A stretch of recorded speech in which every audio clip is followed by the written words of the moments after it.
नमस्कार जय जगन्नाथ मुझे स्वागत करुँ सत्य डिवोशनल यूट्यूब चैनल को। तो चलते आरंभ करवा महापुरुष अच्युतानंद दासों कृत 46 पटलर द्वितीय भाग अष्टविंश पटल पिंड ब्रह्मांड निर्णय। अच्युत वाच अच्युत होई कृत्य कृत्य पुणी पचारे आउ तथ्य भो प्रभु निर्विकल्प हरि पुणी संगरे अछि घूरी तो दया नहेले गोसाई ए सबु त्राही बाट नाई तो माया अटे बलियार ब्रह्मा शिवंकु अगोचर मोहर थिले पूर्व पुण्य जानिबी निश्चय तत्व ज्ञान ए पिंडे ब्रह्मांड रही किपरि कहसिरी बसची पिंड ब्रह्मांड एक कथा बुझाई कहिब सर्वथा निराकार वाच अच्युत वचन शुणी प्रभु निराकार सृष्टि तत्व त्रिगुण रे करिले विचार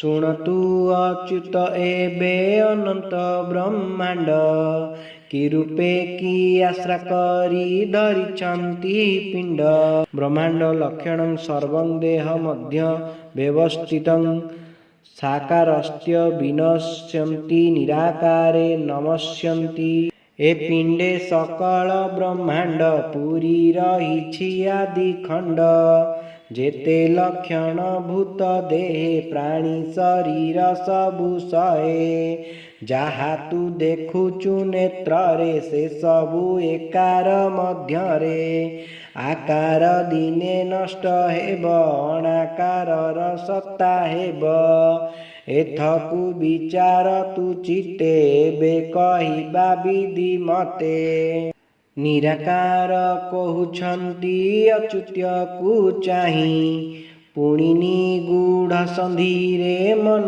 देलु तुही ए जीव विद्या मोहे बुलेणे तेणे कस्तूरी खोजई मृग जेने बुली बणे पिंड ब्रह्मांडे सकल रही अछि पुरी पटल भेद तु एबे शुण हेतु करी अनंत कोटि ब्रह्मांड प्रलय ग्रासुछि पुणी सृष्टि स्थिति लय आपे प्रकाशुछि प्रथम खंडरे तोते कही अछि सबु से कथा तू एबे थरे मने पका सबु स्थावर जंगम आदि जीव चारि खानी अनंत ठूल शून्यरु बहु भाव घेनी प्रलय परे उत्पत्ति होइले सकल सचिदानंद ब्रह्मर अटे खेल गर सत्वर जतम आगे तीन भाग हेला सात्विक राजस तामसकु बोलाइला त्रिगुण त्रिशक्ति आउ त्रितत्व विचार तीनी तीनी तीनी बेले सृजिले संसार चक्र भेद षड चक्र कही देबा तोते एबे तू शुण सृष्टि रे पुरी अछि जेते स्वर्ग मर्त्य पाताल कु हेतु करी धर एतिनी पूरा रुहेला 21 पूरा स्वर्ग 7 मर्त्य 7 पाताल जे 7 21 पूरा नाम भेदरे विख्यात देहस्था सर्व विद्यंश्च देहस्था सर्वदेवता देहस्था सर्वतीर्थमान गुरुवाक्य न लभ्यन्ते एबे तू शुण देई मन तो देह ब्रह्मांडर स्थान पूरी रही तोर पिंडे जहा तू देखिछु ब्रह्मांडे गुरु मुखरु न शुणिले तत्व न पाइबु भले जे जन गुरु सेवा करे माया संसारु से उद्धरे काष्टरे जेने अग्नि रहे पुष्प सौरभ गंध वहे जलरे रहई अमृत से रूपे अटे देह तत्व। ए देह मध्य अच्छी सबु मिछे तू एणु तेणु भाबु। तो पिंड कर तीनि भाग पाताल मत्य पुणी स्वर्ग। पादरु कटीर प्रमाण पाताल बोली मने घेन। कटीरु कंठ अटे मत्य कटीरु शाखाटीए मंत। स्वर्ग नामरे शोभा पाए पिंड ए रूपे भोग हुए। एबे जानिलु तिनि पुर तो देहे करी अछि घर। ए तिनि हेले सात सात एकोईसरे पिंड तत्व। से कथा बुझाई न देबा तो मनु संदेह फेड़िबा। तू जेणु अटु मोर भक्त तो पासे न करिबा गुप्त। कहिबु नाही मूर्ख जने सकल रखिबु गोपने। आगे तू पाताल कु धर पाताले नागराजा घर। से कथा बुझाई कहिबा तो मनु संदेह दहिबा। अतल बीतल पुणी सुतल नीतल। रसातल तलातल ए सप्त पाताल। पिंडरे पाताल मान हेतु कर एबे। नागरूपी नाड़ी माने अछंती कि भाबे। पादरु कटी मध्यरे एक एक होई। पुर सातपुर पाताल बोलाई। बासुकी रूपे पिंड कु पाद आंठु गंठी। जानु सह सर्व मिली आंटे धरिचंती। पुणी कहु अछि बाबू मन देई शुण। देव गंधर्व नर जे भूरि श्रवाश्रम। सत्य मृत्यु क्रीड़ा लीला ए शपथ मत्य।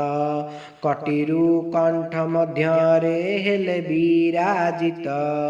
ए सप्त मर्त्य घटना हेतु करी घेन। सूक्ष्म स्थूल रूप धरी करे सबु कर्म। सात मर्त्य पुर पिंडे पंचम अद्भुत।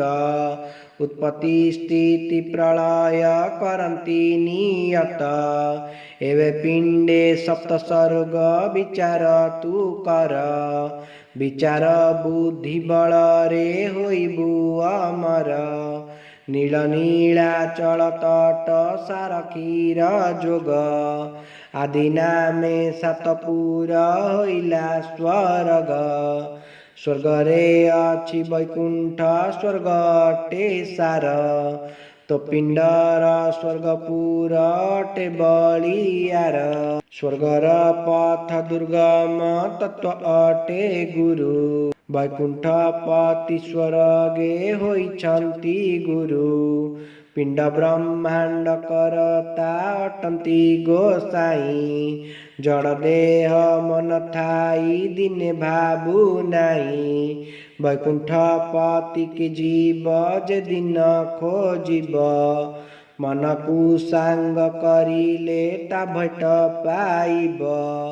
अनाहत चेतपुरे जीव पहंचिले। पिंड ब्रह्मांड वैकुंठ पति धरी पुरे। जन्म जरा मृत्यु बाधा वैकुंठे नाई। ए जीव मुक्ति बाट सलख अटई। सूर्य चंद्र नक्षत्र जे नवग्रह गण।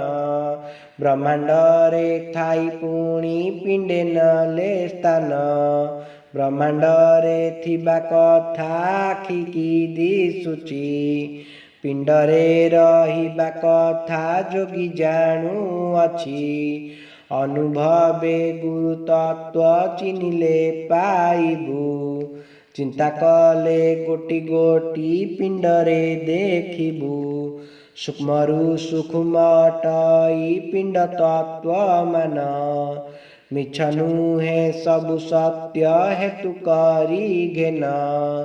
गोटी गोटी करी सबु कही देबा एबे। बोले आर्त त्राण सर्व तत्व एई भवे।